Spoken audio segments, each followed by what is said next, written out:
dispositif Opaline est né il y a 11 ans, à la suite d'un diagnostic qui avait été mené sur le territoire du Neuhof et qui faisait remonter comme ça des besoins en termes d'accueil et d'accompagnement des personnes en difficulté avec les addictions. Alors non seulement ce public-là, mais aussi un besoin pour les acteurs présents sur le quartier d'avoir un soutien et un appui technique par rapport à l'accompagnement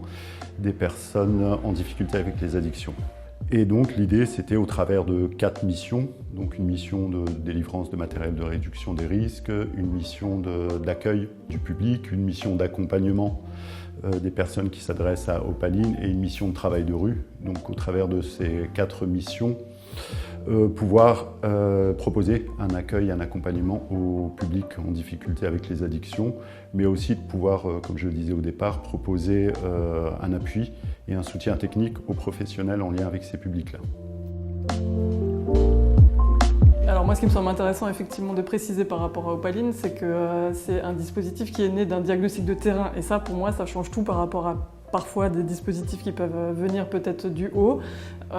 Opaline, ça a été créé à partir des acteurs de terrain, à partir des besoins spécifiques du public. Donc l'équipe d'Opaline est composée de différents professionnels, donc éducateurs spécialisés, psychologues, infirmiers, travailleurs sociaux de manière générale, et tout ça chapeauté par un coordinateur. Donc dispositif ouvert à mi-temps, donc 3 jours par semaine, avec sur ces temps-là une permanence d'accueil,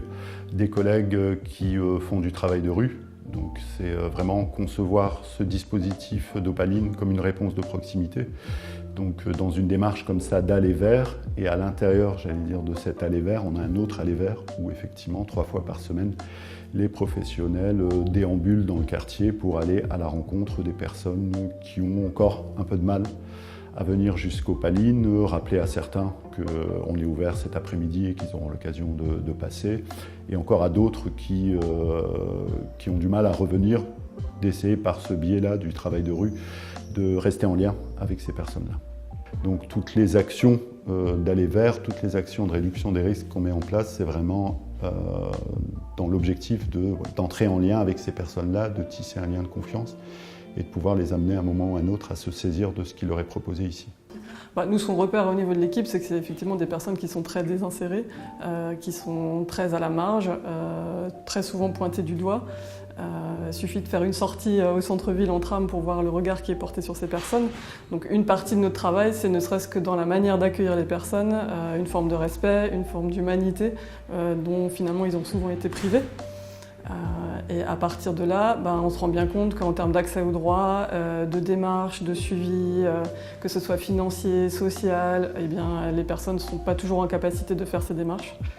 Si on prend pour exemple, il y a plein de personnes qui n'ont pas de téléphone portable, qui n'ont pas d'accès à Internet. Donc ne serait-ce que de pouvoir venir ici et dans le moment où ils ont besoin de faire un certain nombre de démarches, d'être respectés dans ce qu'ils vivent, qu'il n'y ait pas d'a priori, pas de jugement, ça fait toute la spécificité finalement de la manière d'accueillir ces personnes.